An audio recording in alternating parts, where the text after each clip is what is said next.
नमस्कार साथियों, आज का वीडियो बहुत स्पेशल है ऐसे लोगों के लिए जो सोशल डेवलपमेंट सेक्टर में ऑलमोस्ट पूरा जीवन देना चाहते हैं या लंबे समय तक काम करना चाहते हैं। उनका उद्देश्य शॉर्टकट नहीं है, उनका उद्देश्य जिंदगी भर के लिए उनके लिए पैशन है सोशल डेवलपमेंट सेक्टर में काम करना, लोगों के लिए काम करना या एनवायरनमेंट के लिए काम करना, एनिमल वेलफेयर के लिए काम करना, फार्मिंग के लिए काम करना, मतलब उनके जीवन का ये उद्देश्य है। तो ऐसे लोगों के लिए बहुत ज़रूरी है कि वो आत्मनिर्भर हो, और अगर वो आत्मनिर्भर होंगे तो वो खुद फंड रेज कर सकेंगे, वो खुद प्रपोजल बना सकेंगे, खुद प्रोजेक्ट रिपोर्ट बना सकेंगे, खुद नए नए क्लाइंट्स को, नए नए फंडिंग एजेंसीज को, चाहे वो CSR हो, चाहे FCRA हो, चाहे इंडिविजुअल डोनर हो, उनको अट्रैक्ट कर सकेंगे। तो ऐसे साथियों के लिए ये वीडियो मैंने बनाया है जिसको आपको अंत तक देखना बहुत ज़रूरी है, क्योंकि सबसे ज़रूरी है फंड। अगर आपकी ऑर्गेनाइजेशन में पैसे हैं, आपको बहुत सारा पैसा जो आप करना चाहते हैं काम उसके लिए अवेलेबल है, तो आप अपनी मर्जी का काम कर पाएंगे। लेकिन अगर आपके पास पैसा नहीं है, बहुत अच्छा काम करते हैं, आप अपने एरिया के बहुत ही अच्छे वॉलंटियर्स हैं, तो आपको कोई फ़ायदा नहीं है। तो इन सारी बातों का जो मैंने एक भूमिका बनाई है, उसका उद्देश्य है कि मैं आपको आत्मनिर्भर बनाने के लिए फंड रेजिंग कैसे करें, इसके लिए एक अच्छा प्रपोजल बनाना आपको सिखाना चाहता हूं। तो अभी इस वीडियो में मैं बात कर रहा हूं कि प्रपोजल कैसे बनाया जाता है। तो इस वीडियो को आगे बढ़ाते हुए मैं बताता हूं, सबसे ज़रूरी है कि आप जो प्रपोजल बना रहे हैं उस प्रपोजल को 2 हिस्सों में बांट लें। 2 हिस्सों में मतलब एक हिस्सा है जिसमें आपकी ऑर्गेनाइजेशन के बारे में जानकारी हो, दूसरा हिस्सा है जहां पर आप जो काम कर रहे हैं उसके बारे में।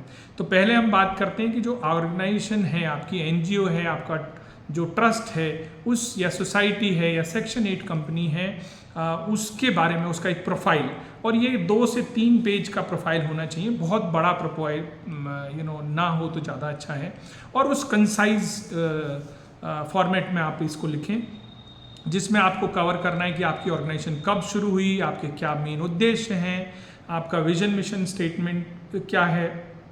आपको एक टेबल बनाना चाहिए, उसमें आपकी ऑर्गेनाइजेशन की जो लीगल स्टेटस है पूरा आना चाहिए। उसमें आपके ATG 12A पैन नंबर, अगर आप CSR1 आपके पास हैं, आपके पास PFESIC हैं, FCRA हैं, तो वो सारी चीज़ें आप एक साथ लिख दीजिए। आपके वेबसाइट के लिंक क्या हैं, आपके सोशल मीडिया लिंक क्या हैं, ये सारे एक टेबल में लिख दीजिए। तो ये सारी जानकारी आप एक टेबल में डाल देंगे तो ऑब्वियसली कंसाइज हो जाएगा। आपको जितने सर्टिफिकेट हैं वो अटैच नहीं करने। तो मैं कई बार प्रपोजल देखता हूँ, एक 80 पेज का, 150 पेज के प्रपोजल डॉक्यूमेंट आप भेजते हैं। प्लीज़ वो सारे डॉक्यूमेंट भेजने की ज़रूरत नहीं है, आप तो सिर्फ टेबल में लिख दीजिए, जब मुझे ज़रूरत होगी तो मैं आपसे, या कंपनी सोचती है कि जब हमें ज़रूरत होगी तो मंगा लेंगे, इतने डॉक्यूमेंट की हमें ज़रूरत क्या है।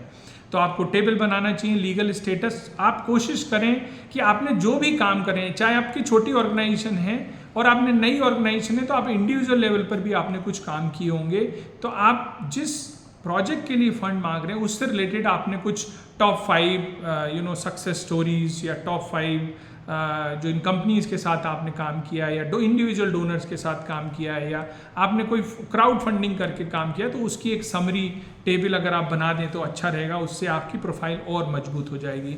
आपको कोई अवार्ड, रिकग्निशंस कुछ मिले हुए हैं वो आप लिखें। कौन कौन से पार्टनर्स आपके साथ जुड़े हुए हैं। अगर आपके पास पार्टनर्स नहीं हैं तो मैं आपको सलाह दूंगा कि आप प्योर इंडिया ट्रस्ट की वर्कशॉप्स जब होती हैं उसमें आप आइए, तो उसमें हम आपको बताएंगे किस तरह से आप नए नए पार्टनर्स को अपने साथ जोड़ सकते हैं, और उसके अंदर आपको कहाँ से आपके प्रोफाइल को और अट्रैक्टिव कर सकते हैं, ये सारी जानकारी भी वर्कशॉप में मिलती है। लेकिन मैं आपको इस वीडियो के माध्यम से भी संपूर्ण जानकारी दे रहा हूँ, आपको ये ध्यान में रखना चाहिए। दूसरा, आपको कोई जो भी आपकी फाइनेंशियल जर्नी रही है, अगर आप समराइज, बहुत ज़्यादा नंबर नहीं है तो कोई बात नहीं, लेकिन अगर आपको लगता है आपकी जर्नी बहुत अच्छी है, बहुत अच्छे नंबर्स हैं आपके पास, तो आप दिखाइए। आपकी प्रोजेक्ट लोकेशंस कहाँ हैं ये भी आप लिखाइए। तो एक 2 से 3 पेज में अगर आप अपनी ऑर्गेनाइजेशन के बारे में बता देंगे तो ये है पार्ट 1। तो जिससे क्या होगा, जब भी कोई आपका प्रपोजल खोलेगा तो देखेगा 2-3 पेज में आपके बारे में, उसको लगेगा हाँ यार ऑर्गेनाइजेशन अच्छी है, इसके साथ मुझे काम करना चाहिए।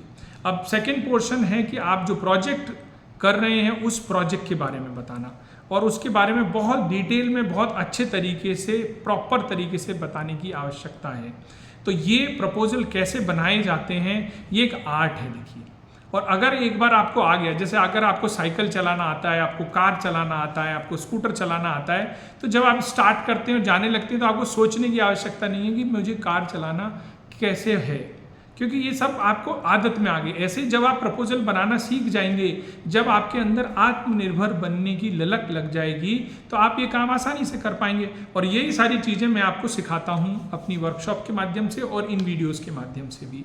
क्योंकि अगर आप हमेशा ये सोचते रहेंगे किसी कंसल्टेंट को मैं बोलूँ वो हमको फंड दिला दें, हमारे लिए प्रपोजल लिख दे, तो आप आत्मनिर्भर कभी नहीं है। एक बार आपको गलती से मिल भी गया, फिर दोबारा क्या करेंगे, क्योंकि खाना तो रोज़ खाना है, फंड तो हर साल चाहिए, हर महीने हमें लोगों को सैलरी देनी है, तो इसके लिए आपको खुद इसके लिए तैयार होना चाहिए। तो सबसे पहले आपको अपने जो भी प्रोजेक्ट कर रहे हैं उसका एक छोटे से टेबल में आप समरी लिखिए कि क्या प्रोजेक्ट का टाइटल है, ठीक है। जैसे मान लो आप विमेन एम्पावरमेंट पे काम कर रहे हैं, तो क्या स्किल डेवलपमेंट कर रहे हैं, या एंटरप्रेन्योरशिप का काम कर रहे हैं, या एजुकेशन के थ्रू आप एम्पावर कर रहे हैं, या लीडरशिप डेवलपमेंट के ऊपर काम कर रहे हैं।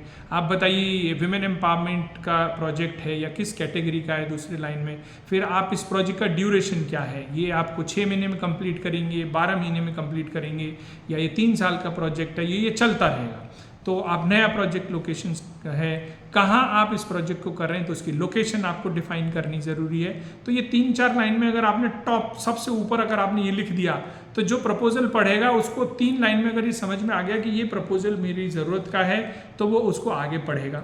अगर उसको लगा कि मेरी ज़रूरत का नहीं है, तो वो उसको आगे नहीं पढ़े। उसके बाद इंपॉर्टेंट चीज़ें शुरू होती है कि आप प्रोजेक्ट क्यों कर रहे हैं, what is the problem that you are trying to solve. तो सबसे पहले आपको प्रॉब्लम स्टेटमेंट या नीड असेसमेंट जो आपने किया है, क्या ज़रूरत है इस प्रोजेक्ट की, वो आपको डिस्क्राइब करना जरूरी है, जिसको हम बोलते हैं प्रॉब्लम स्टेटमेंट। अगर आप बोलते हैं कि भाई मैं स्किल डेवलपमेंट में काम कर रहा हूँ, तो ये स्किल डेवलपमेंट किन के लिए ज़रूरी है, स्किल डेवलपमेंट अगर आपने नहीं दी, आप तक उनको नहीं मिली है, तो क्या प्रॉब्लम हो जाएगी या क्या नुकसान हो जाएगा। तो आपको ये बहुत 1 या 2 पैराग्राफ में अच्छे से डिफाइन करना ज़रूरी है। तो जब हम प्रॉब्लम स्टेटमेंट लिख देंगे, हमें जो डोनर है वो ये जानना चाहता है कि जिस चीज़ के लिए आप काम कर रहे हैं उसको आप कितने अच्छे से समझते हैं। अगर उसको आप बेहतर तरीके से समझते हैं तो डेफिनेटली उसका सोल्यूशन भी आप उतने अच्छे से निकाल पाएंगे। तो नेक्स्ट स्टेज आती है प्रॉब्लम स्टेटमेंट लिखने के बाद आपका सोल्यूशन क्या है, क्या मेथडोलॉजी है आपको उसको सॉल्व करने के लिए। अगर आप बोल रहे हैं कि भाई एजुकेशन एक प्रॉब्लम है, तो एजुकेशन के लिए आप कोई स्कूल खोलना चाहते हैं, या एक इनफॉर्मल पाठशाला सेंटर चलाना चाहते हैं, या स्कॉलरशिप देना चाहते हैं, या बच्चों को जो रेमेडियल एजुकेशन प्रोग्राम के तहत अलग अलग गवर्नमेंट स्कूल में जाकर कुछ प्रोग्राम देना चाहते हैं, या इन्वायरमेंट के लिए आप काम कर रहे हैं, तो आप किस तरह की चीज़ों के ऊपर आपका फोकस है, तो आपको मेथडोलॉजी या सोल्यूशन आपको बताना जरूरी है। जब आप सोल्यूशन लिख रहे हैं तो मेरी सलाह आपको ये रहती है, और ये जनरली मैं जो अपनी वर्कशॉप्स होती हैं उनमें बहुत डिटेल में ये चीज़ समझाने की कोशिश करता हूँ उन लोगों को जो सीखना चाहते हैं। जो नहीं सीखना चाहते हैं उसकी कोई मतलब उसका कोई सोल्यूशन नहीं है। जब आपने अपना मेथडोलॉजी लिख दिया, उसके बाद आपको लिखने की आवश्यकता है कि आउटपुट क्या है आपके इस प्रोजेक्ट से। मान लो आपने रिक्वेस्ट करा कि भाई मेरे को 50 लाख रुपए की आवश्यकता है या 10 लाख रुपए की आवश्यकता है, तो उसमें कितना इम्पैक्ट आप लेकर आएंगे, ये नंबर आपको लिखने बहुत ज़रूरी है। जैसे कि अगर हम बोलते हैं कि भाई हमें एक महिला को एम्पावर करने के लिए हमेशा के लिए हमें 25,000 या 30,000 की आवश्यकता है, और हम 100 महिलाओं को एम्पावर करना चाहते हैं, तो हमें एक 25 से 30 लाख रुपए की आवश्यकता है। तो हम वहाँ पर लिखेंगे कि 100 जो महिलाएं हैं उनको हम एम्पावर करेंगे। 100 महिलाओं को एम्पावर करने से वो हर महीने कितने पैसे कमाएंगी, उससे उनके जीवन में क्या बदलाव आएगा। जब उनका बिजनेस शुरू होगा तो उनके उसको डिजिटल एजुकेशन के बारे में आप उनको क्या बताएंगे। इसके अलावा आप उनका उद्यम आधार रजिस्ट्रेशन करेंगे। तो ये सारे स्टेप्स जो मैं आपको बता रहा हूँ विमेन एम्पावरमेंट से रिलेटेड आउटकम आपको अपने प्रोजेक्ट से रिलेटेड लिखने हैं। अगर फिर उसके बाद आपको अपने प्रपोजल के अंदर लिखना है कि टारगेट ग्रुप कौन सा है, टारगेट बेनिफिशरीज कौन है आपके प्रोजेक्ट का। क्या वो स्टूडेंट्स हैं, क्या वो ट्रांसजेंडर कम्युनिटी है, क्या वो एनिमल्स हैं, क्या वो एनवायरनमेंट है, क्या वो महिलाएं हैं, क्या वो माइग्रेंट लेबर है, या कौन लोग हैं जिसके लिए आप ये काम कर रहे हैं। तो टारगेट ग्रुप्स आपको बताना पड़ेगा। उसके बाद आपको लोकेशन, जिस लोकेशन पर आप काम कर रहे हैं वही लोकेशन आपने क्यों चूज़ की है, तो उस लोकेशन के बारे में थोड़ा डिस्क्रिप्शन देना पड़ेगा। आप चाहें तो उसका एक इंटरनेट से मैप निकाल कर भी आप डाल सकते हैं, एक इमेज, जिससे कि मुंबई में बैठी हुई ऑर्गेनाइजेशन जो है राजस्थान के किसी ज़िले के किसी ब्लॉक के अंदर आप काम कर रहे हैं, वो विजुलाइज कर सकते हैं राजस्थान में, अच्छा ये टोंक ज़िले के इस ब्लॉक के अंदर ये प्रोजेक्ट चलेगा, तो विजुलाइज कर सकता है कि भाई मेरा क्या कनेक्शन है, अगर कभी मुझे जाना पड़े तो मैं कैसे जाऊंगा। तो आपको लोकेशन के बारे में बताना ज़रूरी है। उसके बाद उस प्रोजेक्ट को आप इम्प्लीमेंट करेंगे तो उसके प्लान क्या, इम्प्लीमेंटेशन प्लान क्या है, तो 6 महीने का प्रोजेक्ट है या 1 साल का प्रोजेक्ट है या 3 महीने का प्रोजेक्ट, तो स्टेप्स लिखने, तो आप अपने प्रोग्राम को एक 10-15 स्टेप्स में डिवाइड करके उसकी टाइमलाइन डिफाइन कर दीजिए। 6 महीने का प्रोजेक्ट तो मंथ ऑन मंथ आप बताइए कौन से महीने में कौन सा काम हो जाएगा। तो ये इतनी क्लैरिटी जब आप अपने प्रपोजल में देंगे तो डेफिनेटली आपके प्रपोजल को रिजेक्ट करने से पहले कंपनी को 10 बार सोचना पड़ेगा। तो इस बात को हमें ध्यान रखना बहुत ज़रूरी है।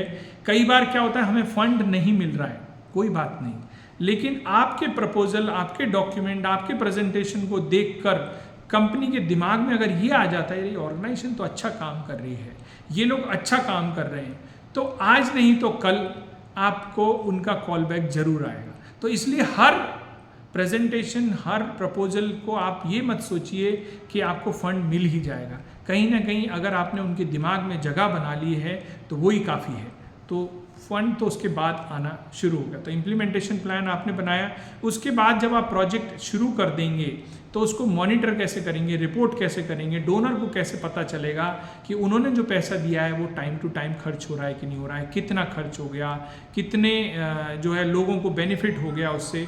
तो आपको इस पूरे प्रोग्राम के अंदर सबसे ज़रूरी चीज़ ये है कि आपको monitoring and reporting plan suggest करना बहुत ज़रूरी है। उसके बाद नेक्स्ट इम्पॉर्टेंट सब्जेक्ट है कि आपको बजट जो आप मांग रहे हैं 10, 20, 30 लाख रुपए, उस बजट का ब्रेकअप देना बहुत ज़रूरी है। मैं कई बार ये लोगों के प्रपोजल्स के अंदर भी देखता हूँ कि आपने जो भी पैसे मांगे हैं उसका डिस्क्रिप्शन आप नहीं देते हैं, आप क्या करते हैं ब्रॉडली अमाउंट लिख देते हैं।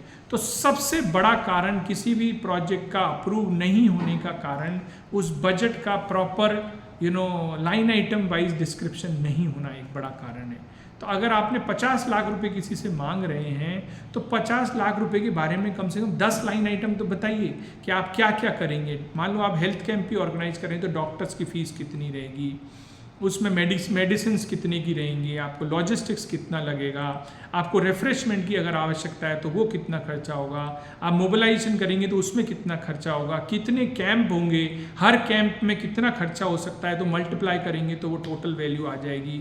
आपकी एडमिन एक्सपेंसेस कितनी रहेंगे, अगर आप उन प्रोग्रामों को सबको करने के लिए किसी को सैलरी पर रख रहे हैं तो उसकी सैलरी कितनी होगी। तो ये सारा डिस्क्रिप्शन जब आप देंगे अपने बजट के अंदर, जो हमारी वर्कशॉप के माध्यम से आप बहुत अच्छे से सीखते हैं, तो डेफिनेटली आपके प्रपोजल को सेलेक्ट होने में ज़्यादा देर नहीं लगनी चाहिए।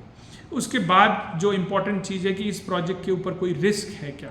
मान लो कंपनी ने आपको प्रोजेक्ट दिया और किसी तरह का कोई रिस्क अगर है तो वो प्रोजेक्ट नहीं हुआ तो कंपनी के लिए चैलेंज हो जाएगा, वो फंड यूटिलाइज नहीं कर पाएंगे, क्योंकि CSR फंड्स को 31 मार्च से पहले खर्च करना बहुत ज़रूरी है। अगर कोई पैसा आपको जनवरी या फरवरी में मिल रहा है और अगर आपको लगता है कि रिस्क की वजह से वो प्रोजेक्ट इम्प्लीमेंटेशन कंप्लीट नहीं होगा तो वो कंपनी आपको फंड्स नहीं दे पाएगी। तो ये भी हमें ध्यान रखना बहुत ज़रूरी है। उसके बाद आपको ये बताना है कि उस प्रोजेक्ट के अंदर जो जो लोग काम करेंगे उनके रोल क्या रहेंगे, रिस्पॉन्सिबिलिटीज़ क्या करेंगे। अगर आप ये डिफाइन कर देंगे तो आपका प्रोजेक्ट बहुत ही रिच हो जाएगा, प्रोजेक्ट प्रपोजल बहुत रिच हो जाएगा। क्या ऐसी संभावनाएं हैं, लास्ट में अगर आप इसमें लिखेंगे कि कंपनी के लोग इस प्रोग्राम के साथ कैसे जुड़ सकते हैं, मतलब कि आप जो है लोगों को वॉलंटियरिंग के थ्रू किस तरह से इसमें जोड़ सकते हैं, ये भी एक बहुत ही इम्पॉर्टेंट सब्जेक्ट रहेगा। अगर आप वॉलंटियरिंग को अपने प्रपोजल के अंदर लिख लें, किस किस स्टेज पर किस किस तरह से वर्चुअली और फिजिकली क्या उनके कंपनी के लोग इस प्रोग्राम का हिस्सा बन सकते हैं। तो इतनी जब ट्रांसपेरेंसी आप अपने प्रपोजल के अंदर, प्रोजेक्ट के अंदर रखेंगे तो संभावना डेफिनेटली बहुत ज़्यादा हो जाती है आपके प्रोजेक्ट के सेलेक्ट होने के लिए। तो ये सारी चीज़ें मैं आपको बताना चाहता था। अगर आप इस प्रोजेक्ट प्रपोजल को लिखने में सक्षम हैं तो आप आत्मनिर्भर बनेंगे। आप ऑर्गेनाइजेशन को बहुत लंबे समय तक चला सकेंगे, हमेशा के लिए चला सकेंगे और आपको कोई प्रॉब्लम नहीं आएगा, किसी कंसल्टेंट के चक्कर में फंसने की समस्या नहीं होगी। तो मुझे लगता है इन सारी चीज़ों को अगर आप सीख लेंगे तो डेफिनेटली आप बहुत ही अच्छा काम कर पाएंगे। बहुत बहुत धन्यवाद। नमस्कार।